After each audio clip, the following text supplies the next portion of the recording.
Olá pessoas, tudo bem com vocês? Sejam muito bem-vindos a mais um vídeo do nosso curso preparatório de Enem.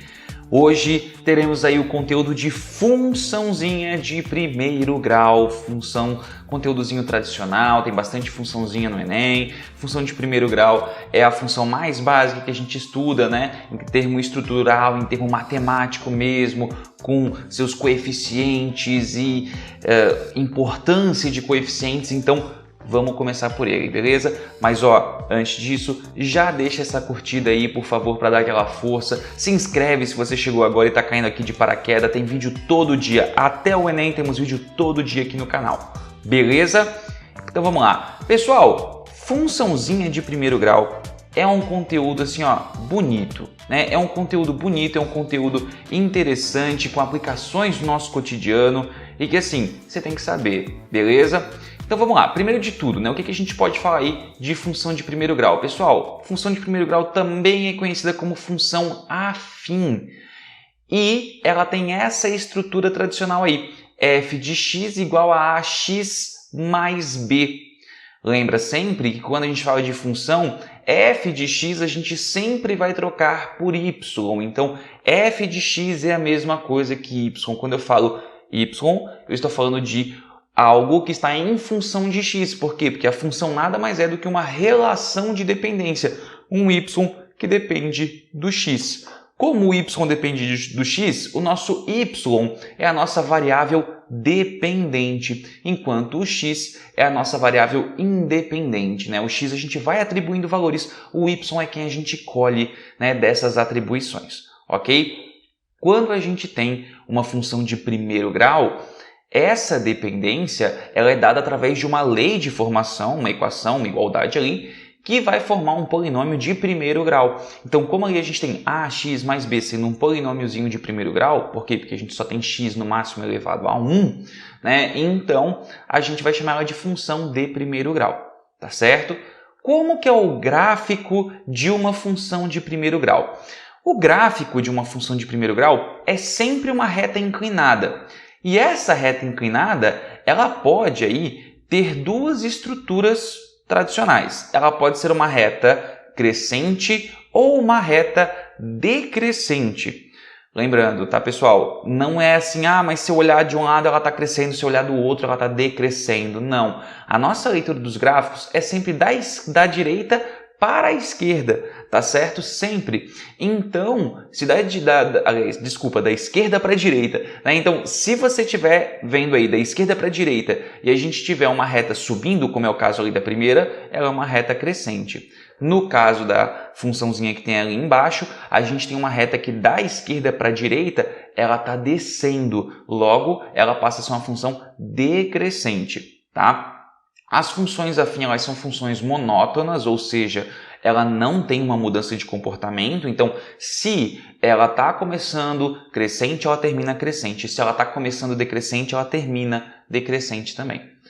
E aí, quem manda nessa ideia de crescimento e decrescimento é aquele carinha que a gente chama de coeficiente angular. Quem é o coeficiente angular? Na nossa estrutura de função de primeiro grau, o coeficiente angular é o carinha que acompanha o x, é o azinho. Então, se o nosso azinho for positivo, a gente vai ter uma função crescente. Lembra, positivo é maior do que zero. E se o nosso azinho for negativo, ou seja, se o nosso azinho for menor que zero, a gente vai ter uma função decrescente. Então, a maior que zero, função crescente, a menor que zero, função decrescente, ok? O outro carinha, né, o outro coeficiente que a gente tem ali é o b. Esse b ele é chamado de termo independente ou, no caso da função de primeiro grau, ele ganha um nomezinho especial chamado coeficiente linear. O que ele entrega para a gente? Isso pode ser bem importante em uma questão ou outra, tá? Principalmente se trabalhar com os gráficos. Ele entrega para a gente o ponto onde a tua função corta o eixo y, tá? Então aqui, ó, a gente vai ter sempre o ponto onde a função corta o eixo y com a aparição ali desse coeficiente linear. Então vamos supor, né, a função 2x mais 1, y igual a 2x mais 1. o nosso coeficiente linear seria esse 1. E aí eu teria certeza que essa função corta o eixo y no ponto 0 e 1. Tá? Se a gente está falando de cortar o eixo y, a coordenada x é 0. Né? Por quê? Porque do lado direito do nosso plano cartesiano, o x ele é positivo. Do lado esquerdo, a gente tem o x negativo. Se a gente está em cima do eixo y, o x é 0. Tá? E aí a gente vai ter, então, esse coeficiente linear assumindo ali a coordenada do y. Então, eu sei que a função corta o eixo y exatamente quando o y vale o valor do teu coeficiente linear. Função y igual a 2x mais 1, corta o eixo y quando o eixo y vale 1. Função menos 2x sobre 5 menos 3. A função corta o eixo y no menos 3. Tá certo? Então, essa é a importância aí dessa estrutura. Tá? Assim, por mais que eu esteja falando aqui sobre a estrutura, importância, gráfica, etc. e tal, normalmente no Enem o nosso jogo com a função de primeiro grau é um pouquinho diferente. Tá? A gente tem aí duas situações bem tradicionais de Enem, que é o quê? Ele me dar uma situação cotidiana, né? Alguma relação que pode ser transcrita como uma função de primeiro grau, se a gente fazer a modelagem correta, então ele pode te dar um problema e aí pedir para que a gente monte a função a partir dessa ideia, ou então a gente ter que montar a função a partir de um gráfico. Essa é o nosso tradicional, tá, pessoal? Então vamos ver aí como que seria isso numa questãozinha? Bora lá, olha só, pegamos aqui uma questão do Enem 2016. A questão fala o seguinte: um dos grandes desafios do Brasil é o gerenciamento dos seus recursos naturais, sobretudo os recursos hídricos. Existe uma demanda crescente por água e o risco de racionamento não pode ser descartado.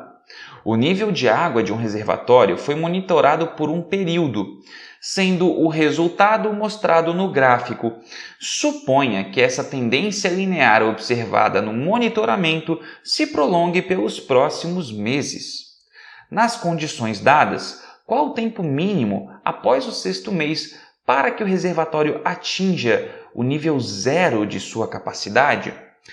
Então, ó, a questão, né, que tem uma problemática cotidiana aí, né, ele pega e fala para a gente toda essa problemática, falando sobre racionamento de água, ele supõe ali, né, um nível de um reservatório que está variando ali ao longo dos meses, né, então você pode analisar ali, ó, o eixo y é a porcentagem, né, de água que tem no reservatório, e o eixo x, nosso eixo horizontal ali, está sendo apontado como meses. Né? Então, é a variação dessa capacidade do reservatório ao longo dos meses. A gente está vendo que essa água aí está reduzindo. Né? Então, tem tudo a ver com o textinho que ele fala em cima, da possibilidade de racionamento e etc e tal. E assim, ó, basicamente o que ele está falando para a gente é, beleza, a partir então desse 6º mês, que é o último ponto que tem ali nesse nosso gráfico, quanto tempo, no mínimo, tem que rolar, tem que se passar para que a gente chegue a um nível 0, ou seja, que acabe a água. Então, assim, gente, é o tipo de questão que você pode fazer por função de primeiro grau, realmente montar uma estrutura, montar uma lei de formação, mas que não é, assim, uma obrigatoriedade. Por quê? Porque a gente pode perceber aqui o nosso coeficiente angular. O que o coeficiente angular aí significa, tá? De maneira mais prática? Ele é a nossa taxa de variação linear. E nesse caso é uma função linear. Você pode observar, e aqui sem grande dificuldade, que se você olhar o gráfico, você vai perceber que a cada um mês, né? Então, ó, passou-se um mês aqui, e a gente tinha no mês inicial 30%. Depois, no próximo mês, a gente tinha quase 25%, mas não é 25% exatamente. Então, eu não consigo dizer aqui exatamente quantos por cento que passou, né, pessoal? Mas aqui, ó, quando eu analiso direto o 4º mês, também não consigo ver nada. 3º mês, não consigo ver nada, porque eu não pego um ponto específico. Mas quando eu chego no 6º mês, eu percebo assim, ó, opa, passou-se então 5 meses no total e minha porcentagem caiu de 30% para 10%. Então, pessoal, a gente pode dizer que variou-se 20% em 5 meses. É seguro a gente dizer, então, que a nossa variação está sendo de quê? 20% dividido por 5 nos dá uma variação de 4% ao mês. E a partir daí, eu posso pensar assim, olha, está tendo uma redução de 4% ao mês. Se no mês 6 a gente tem 10%, quantos meses serão necessários aí para que a gente zere o nosso reservatório? Vamos lá, pessoal. Em 4%, né? Em um mês, aliás, vai reduzir 4%, em 2 meses vai reduzir 8%, e aí, então, serão necessários aí 2 meses e meio para reduzir os tais 10%, nos entregando aí a nossa alternativa A. Tá certo? Então, assim, bem tranquilo, dá para fazer de cabeça, pessoal. Dá para fazer assim, ó, só que estão realmente em um raciocínio lógico. Ah, Vini, mas eu não queria fazer só com raciocínio lógico. Eu queria que envolvesse aí, né, também um cálculo. Né? Então, como que seria a ideia aí desse cálculo? Muito bem. Como que a gente faria o cálculo? Olha só, fazendo de uma maneira aqui um pouquinho agora mais algébrica, né? Vamos apagar tudo aqui, vamos voltar. O que a gente vai ter? Quando a gente quer descobrir uma função de primeiro grau, o ideal é que a gente saiba 2 pontos, né? A gente tenha certeza de 2 pontos dessa função. E a gente sabe esse ponto e esse ponto. Esse primeiro ponto a gente sabe que ele tem uma coordenada x igual a 1, uma coordenada y igual a 30. Eu vou manter como 30, tá, pessoal? Eu não vou botar o porcento ali. E a gente tem esse outro ponto que a gente tem certeza, né, que ele tem uma coordenada x6 e y igual a 10. E aí, quando a gente quer encontrar uma função, a gente quer encontrar os coeficientes dela. Então, o coeficiente angular e o coeficiente linear, a gente quer achar tanto o a quanto o b. Logo, o que é necessário que a gente faça? É necessário que a gente encontre o coeficiente linear. Está bem tranquilo aqui se a gente for para pensar, né? Daria para pensar no 30, mas aqui não, por mais que esteja tratado como se fosse um eixo y, tá estranho, né, gente? Normalmente o eixo y tem um x igual a 0. Então, assim, já vou dar a dica, tá? Pega e pensa o seguinte, o coeficiente angular é sempre variação de y dividido pela variação de x.